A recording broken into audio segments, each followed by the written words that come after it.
કવિ નરસિંહ મહેતાની જન્મજયંતિ નિમિત્તે વડોદરા મહાનગરપાલિકા દ્વારા પુષ્પાંજલિ અર્પણ કરવામાં આવી હતી। આદ્ય કવિ નરસિંહ મહેતાની જન્મજયંતિ નિમિત્તે વડોદરા મહાનગરપાલિકા દ્વારા તેમની પ્રતિમાને પુષ્પાંજલિ અર્પણ કરી ભાવવંદના કરવામાં આવી હતી।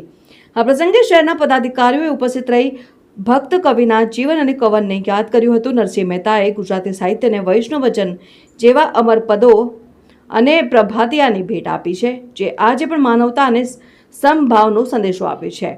વડોદરા જેવી સંસ્કારી નગરીમાં આવા કાર્યક્રમો દ્વારા નવી પેઢીને આપણી ભવ્ય સાહિત્યિક અને આધ્યાત્મિક ધરોહરથી પરિચિત કરાવવાનો સ્તુત્ય પ્રયાસ કરવામાં આવ્યો છે। ત્યારે વડોદરામાં પાલિકા દ્વારા L&T સર્કલ પાસે આવેલ કવિ નરસિંહ મહેતાની પ્રતિમાને વડોદરામાં નગરપાલિકાના અધિકારીઓ દ્વારા અર્પણ કરવામાં આવી હતી।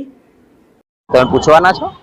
આજે કવિ નરસિંહ મહેતાની જન્મજયંતિને પુષ્પાંજલિ અર્પણ કરવામાં શું કહેશો? ખાસ કરીને આપણા જે ગુજરાતી સાહિત્યના આદ્ય કવિઓ છે, જેમાં નરસિંહ મહેતાનું પ્રમુખ નામ છે, જે આપણા આદ્ય કવિ તરીકે જાણીતા છે, મીરાબાઈ અને નરસિંહ મહેતા। આજે નરસિંહ મહેતાની જે જન્મ જયંતિ છે એ મુજબનો પુષ્પાંજલિનો કાર્યક્રમ જે દર વર્ષની જેમ કોર્પોરેશન તરફથી રાખવામાં આવ્યો છે। અહીંના જે એમના નાગર લોકોનું જે ટ્રસ્ટ છે એમના તરફથી પણ કોર્પોરેશન ખૂબ સારો સાથ સહકાર મળ્યો છે। સાહિત્યમાં ખૂબ સારું યોગદાન આપનાર નરસિંહ મહેતાને આ પ્રસંગે કોર્પોરેશન તરફથી આપણે એમને શ્રદ્ધાંજલિ અર્પણ કરીએ છીએ। એમની જન્મજયંતિ નિમિત્તે આપણે એમને પુષ્પાંજલિ અર્પણ કરીએ છીએ અને નગરજનોને પણ સાહિત્ય માટે, ગુજરાતી સાહિત્ય માટે વધુમાં વધુ વેગ મળે એ માટે પણ આપણે એમને શુભેચ્છાઓ પાઠવીએ છીએ।